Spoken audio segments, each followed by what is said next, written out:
শতভাগ বাঙালিয়ানার ফিল যদি আপনি পেতে চান তাহলে এই রেসিপিটা আপনাকে একবার হলেও ট্রাই করতে হবে। এখন তো প্রশ্ন থাকতে পারে এই রেসিপিটা কি? হ্যাঁ, সবথেকে সহজ এবং সবথেকে লোভনীয় রেসিপির মধ্যে এটি একটি।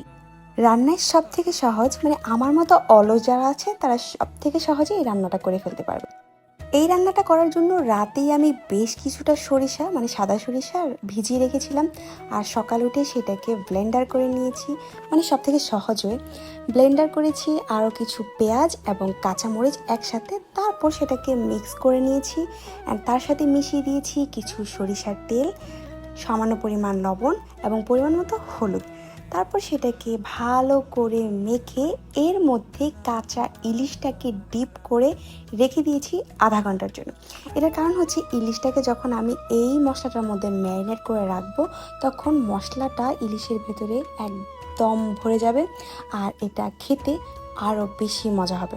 হ্যাঁ, আপনি চাইলে এটাকে সহজে তাড়াতাড়ি রান্না করে ফেলতে পারেন, মানে একসাথেই এটাকে ম্যারিনেট করে বসিয়ে দিতে পারেন, কিন্তু আমি সেটা করিনি।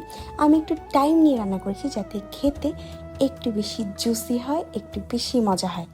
অ্যান্ড সব কিছু শেষে আমি এটাকে চুলায় বসিয়ে দিয়েছি এবং 20 মিনিটের মতো এটাকে আমি জাল করেছি। জাল করার পরে একদম লুকটা এরকম হয়ে গিয়েছে, তেলটা উপরে ভেসে এসছে, আর তখন বুঝতে হবে যে মাছটা অলরেডি হয়ে গিয়েছে।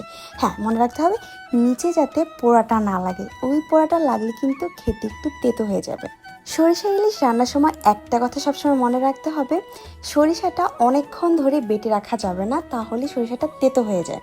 সো যখনই করবে তখন হচ্ছে এটাকে ম্যারিনেট করে, মানে আধা ঘন্টা বা 1 ঘন্টার মধ্যেই রান্না করে ফেলতে হবে, বেশিক্ষণ রাখা যাবে না। তো this is my final look. আমি রান্নাটা মোটামুটি করেছি, আর যারা খেয়েছে সবাই বলেছে মাশাল্লাহ অনেক ভালো হয়েছে। সো তোমরাও এটা বাসায় ট্রাই করতে পারো। আই হোপ তোমরা হতাশ হবে না। সো আজকে এই পর্যন্তই, দেখা হবে অন্য কোনো রেসিপি নিয়ে অন্য কোনো ভিডিওতে। ততক্ষণ পর্যন্ত সবাই ভালো থাকবে, বাই বাই।